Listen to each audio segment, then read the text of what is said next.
एक बार की बात है, एक मकान में शादी की बड़े धूमधाम से व्यवस्था हो रही थी। लोग अपने अपने काम में व्यस्त थे। व्यस्तता ने ऐसे गुल खिलाए कि शादी का दिन आ पहुंचा। लोग दूर दराज से चलकर न्योता करने आ पहुंचे। शाम रंगीन थी। इसमें बच्चे, जवान और बूढ़े सभी खुशियां मना रहे थे। लल्लू ने अपने भाई की शादी को देखकर अपनी शादी की भी फिक्र करने लगा। वह सोचने लगा, अब की बार तो मेरी ही शादी होगी। लेकिन मैंने तो कोई लड़की चुनी ही नहीं। मेरे भैया तो अपने बड़े भाभी की बहन को पसंद कर शादी कर रहे हैं। मैं किसे पसंद करूं? यही बात एक कुर्सी पर बैठकर सोच ही रहा था। अचानक उसकी नज़र एक लड़की पर पड़ी जो उसके घर न्योता करने आई थी। बड़ी खूबसूरत थी। वह पहली बार उसे देखा था। वह अपने माँ के पास दौड़ा दौड़ा गया और बोला, ये कहाँ से आई है माँ? माँ बोली, ये तेरी मझली भाभी की बहन है। अपने ननिहाल में पढ़ती है। छुट्टी बिताने अपने घर आई थी। अवसर पाकर शादी में शामिल होने आ गई। लल्लू का दिल उस लड़की को अपनी दुल्हन बनाने को कहने लगा। वह झट से उठा, साबुन तौलिया लिया और स्नान गृह में पहुंचकर स्नान किया। अपने कमरे में जाकर एक अच्छा सा कपड़ा पहना, आईने के सामने प्रस्तुत होकर अपना बनाव श्रृंगार किया। जब उसे आभास हुआ कि अब हीरो बन गया, वह बाहर निकला। अपने आप को उस लड़की के सामने प्रस्तुत किया। उस लड़की के इर्द गिर्द रहकर शादी के काम को अंजाम देने लगा। मन ही मन में अति प्रसन्न था कि अब मेरे भाई की तरह मेरा भी काम हो जाएगा। लल्लू के आसपास रहने से उस लड़की को आभास हो गया, यह लड़का मेरे ही ख्वाबों ख्यालों में खोया हुआ है। लड़की भी बड़ी मस्खरी थी। वह भी लड़के के दिल में आग सुलगाने के लिए तिरछी नज़रों से देखकर मंद मंद मुस्कुराहट बिखेर देती। लड़की की एक झलक पाकर लल्लू के दिल में घी के लड्डू फूटने लगते और तन बदन पानी पानी होने लगता। जब भी कभी दांव पाता, उससे बात करने की कोशिश करता, लेकिन वह लड़की उससे बात नहीं करती, शर्मा कर अपने रास्ते चली जाती। ऐसे लुका छिपी चल रहा था। एक दिन रात को लल्लू बातें करने के लिए उसके कमरे में गया। वह अपनी माँ के पास जैसे ही बैठा, उसकी माँ बोली, बेटा जा अपने कमरे में सो जा। रात के 10 बज रहे हैं। मेरे कमरे में मेरे साथ मेहमान औरतें सोई हुई हैं। वह क्या कहेगी? जब सुबह हुई तो उसकी माँ उससे बोली, बेटा अपने कर्म को देख। तेरा चाल चलन सब ठीक है, लेकिन तूने अपने हाथों अपना जीवन बर्बाद कर लिया है।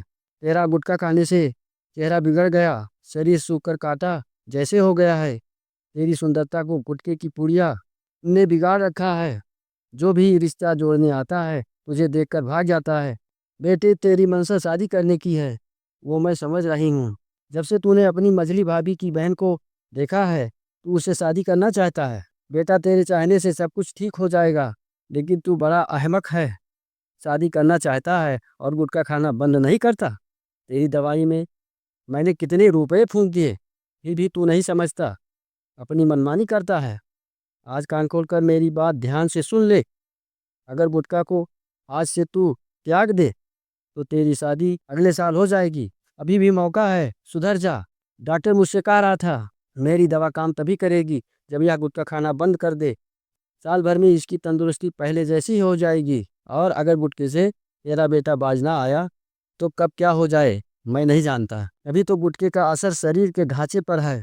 ढांचा छोड़ जैसे किसी अंग पर आया तो इसका अंग भंग हो जाएगा। दवा उस पर काम ना करेगी। केवल ऑपरेशन से सब काम चलेगा, वह भी जब ऑपरेशन के लायक रहेगा। नहीं तो ईश्वर भरोसे पर बैठना हमारे भी बस की बात ना रहेगी। यह सब बातें सुन लल्लू की समझदारी खुल गई।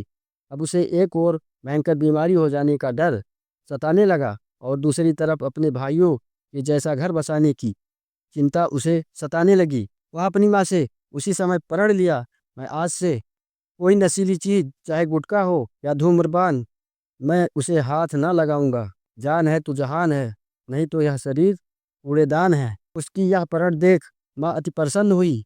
वह अपने सभी बेटों से कहा, इसकी खानगी पर सभी ध्यान दो और आज से तुम सबकी जिम्मेदारी है इसकी रखवाली करना।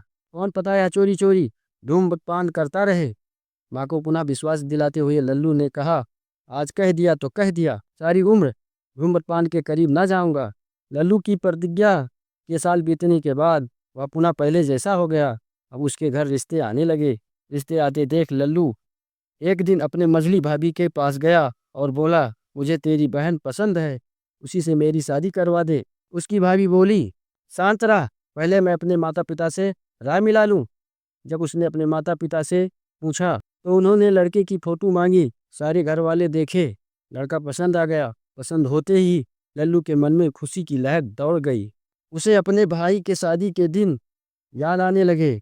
वह मनमोहक दिन के सपने जो उसने देखा था आज उसके सामने साकार हो रहे थे। एक बार वह उस लड़की के विषय में सोचता, तत्पश्चात अपने शरीर को निहारता और कहता, कमबख्त, धूम्रपान मेरे सपने और मेरे जीवन में आग लगा रहा था। अगर उस लड़की की झलक मुझे बेचैन ना करती और बेचैनी पर मेरी माँ मुझे ना डांटती तो आज मेरे सपने और सेहत का जनाजा धूम्रपान निकाल ही देता। यह सब उस मालिक की कृपा है जो आज मैं इस नतीजे पर पहुंचा। नहीं तो लत किसकी छूटती है। एक बार जिसे जिस चीज़ की लत लग जाती है उसे जीवन भर नहीं छोड़ती।